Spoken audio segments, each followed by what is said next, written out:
This video covers number representations that are used in computers. Specifically, it covers binary, octal, and hexadecimal number representation systems. Computers operate using bits, which are just ones and zeros. So all of the data in a computer is just bits, which are essentially numbers. This can get confusing very fast. So we use different representations to try and disambiguate different kinds of information in computers. This is where number representations come into the picture. There are four commonly used number representation systems, specifically decimal. This is the normal one that we use on a daily basis. And then there are three others that computers use, namely binary, octal, and hexadecimal number systems.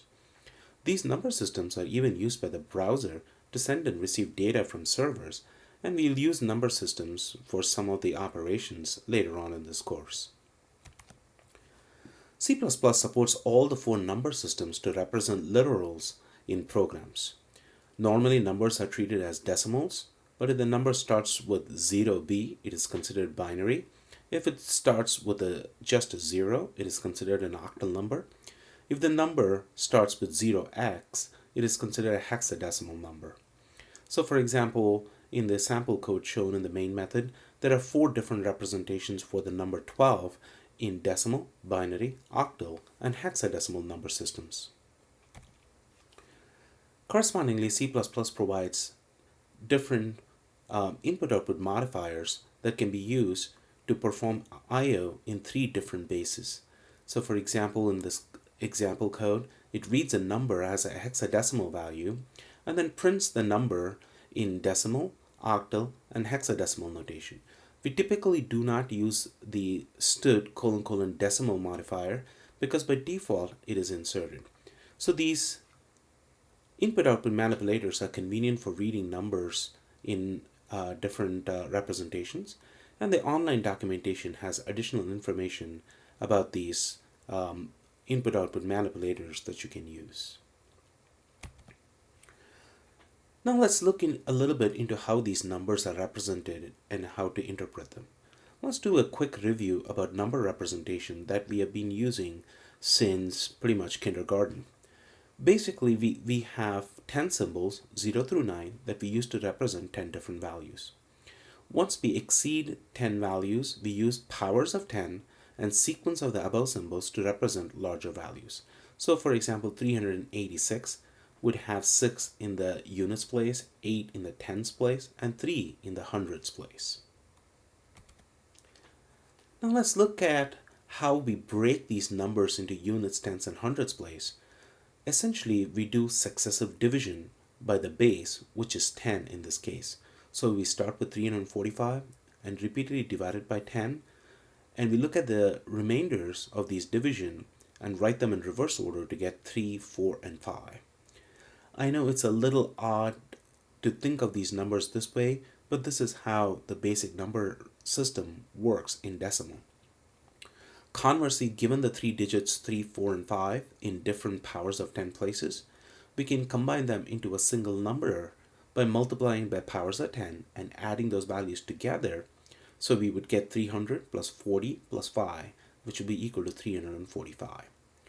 We are going to use exactly these two procedures except with different bases. So instead of 10, we'll use it with base 2 for binary, base 8 for octal, and base 16 for hexadecimal.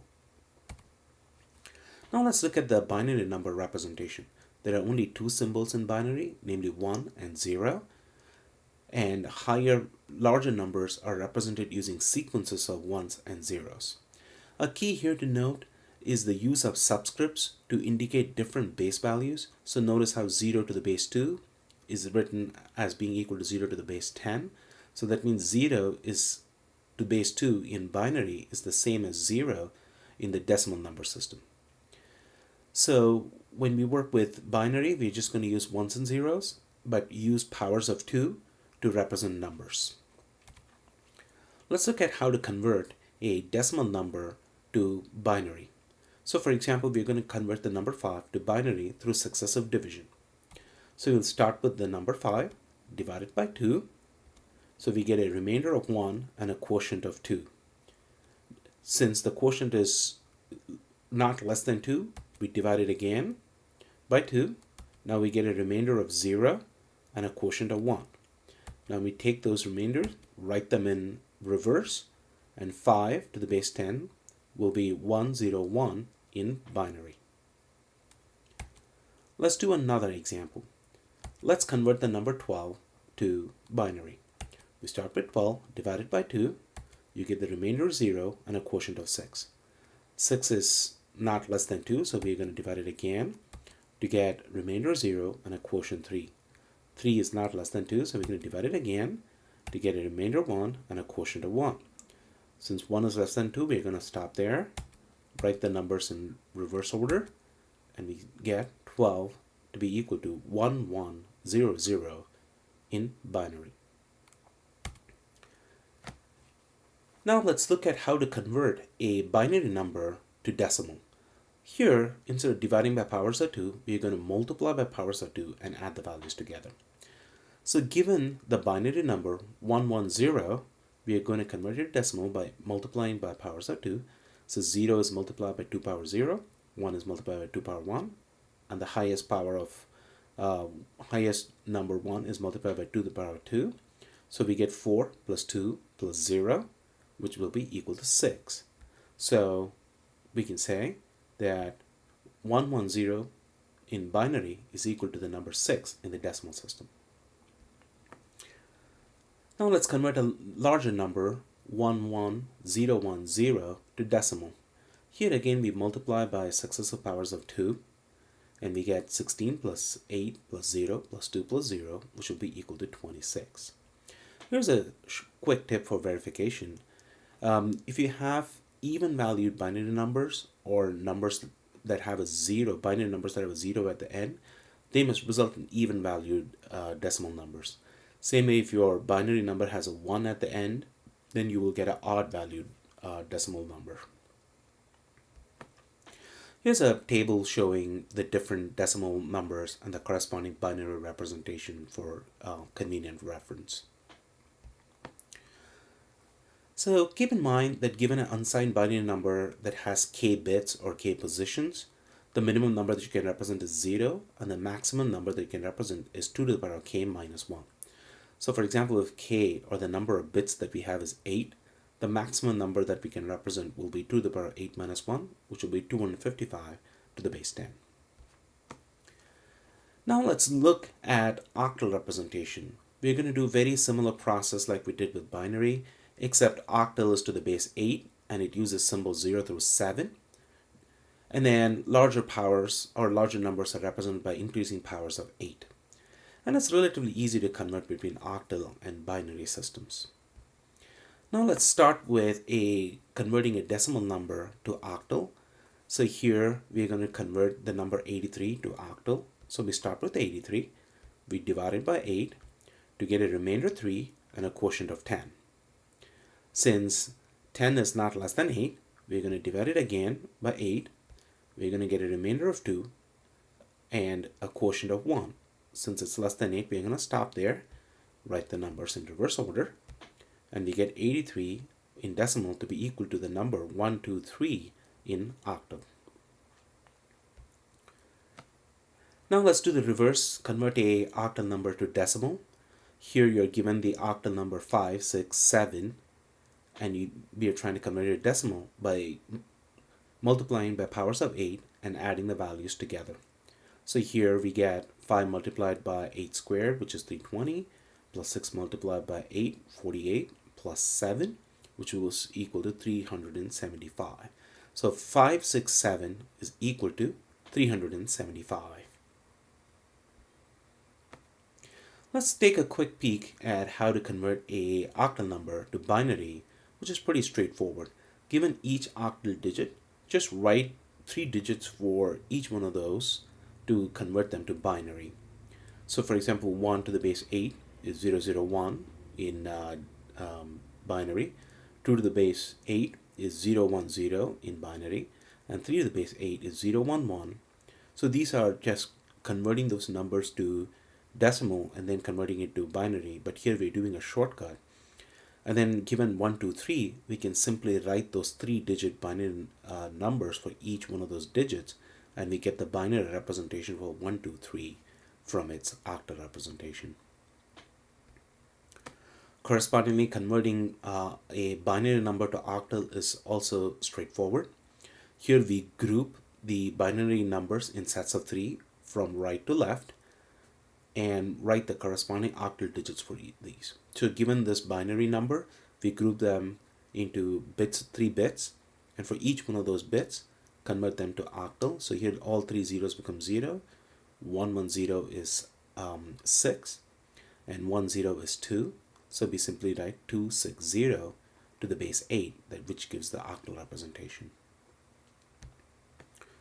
Now let's look at hexadecimal numbers. Here, hexadecimal uses base 16 and requires 16 different symbols to represent values 0 through 15.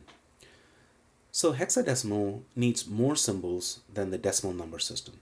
So here we use standard numerals 0 through 9 for values 0 through 9, and then we use the English alphabet A through F for values 10 through 15. So the table shows the different decimal values and the corresponding hexadecimal symbols that are used to represent values from 10 to 15. So 10 becomes A, 11 is B, 12 is C, 13 is D, 14 is E, and 15 is F. The process for converting a decimal number to hex is pretty straightforward, and we are going to repeat the same process. Given the number 3734, we are going to divide it by 16 to get a remainder of 14, which is actually E in hexadecimal notation, and a quotient of 35. Since 35 is not less than 16, we're going to divide it again by 16 to get a remainder. This time it's 13, and which is D in hexadecimal, and 2 as the quotient. And since 2 is less than 16, we're going to stop there. Write the digits in reverse order. So we get 734 to be equal to 2DE in the hexadecimal notation. Similarly, converting hexadecimal to decimal is pretty straightforward by multiplying by powers of 16. So given the hexadecimal number A8F, we converted a decimal by multiplying by powers of 16 and adding individual digits together to get the result 2703.